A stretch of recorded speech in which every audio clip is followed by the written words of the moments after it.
ಕರ್ನಾಟಕಕ್ಕೆ again tough rules ಬರುತ್ತಾ? ಕೊರೋನಾದಿಂದಾಗಿ ಕರ್ನಾಟಕದಲ್ಲಿ ದೇಶದಲ್ಲೇ 2ನೇ ಸ್ಥಾನದಲ್ಲಿದೆ ಆಕ್ಟಿವ್ ಕೇಸ್ಗಳ ಸಂಖ್ಯೆ.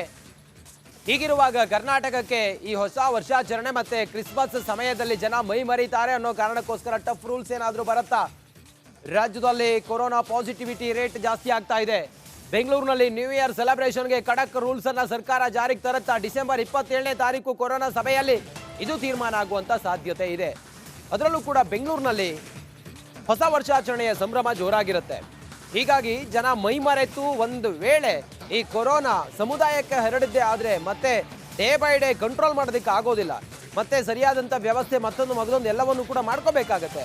ಹಾಗಾಗಿ ಮುನ್ನೆಚ್ಚರಿಕಾ ಕ್ರಮವಾಗಿ ಡಿಸೆಂಬರ್ 27ನೇ ತಾರೀಕು BBMP ಅಧಿಕಾರಿಗಳು ಮತ್ತೆ ಪೊಲೀಸರ ಜೊತೆಯಲ್ಲಿ ಸರ್ಕಾರ ಮೀಟಿಂಗ್ ಮಾಡೋ ಮೂಲಕ ಟಫ್ ರೂಲ್ಸ್ ಅನ್ನ ಜಾರಿಗೊಳಿಸುವ ಕುರಿತಾಗಿ ತೀರ್ಮಾನಕ್ಕೆ ಬರ್ತಾರ ಕಾದು ನೋಡಬೇಕು.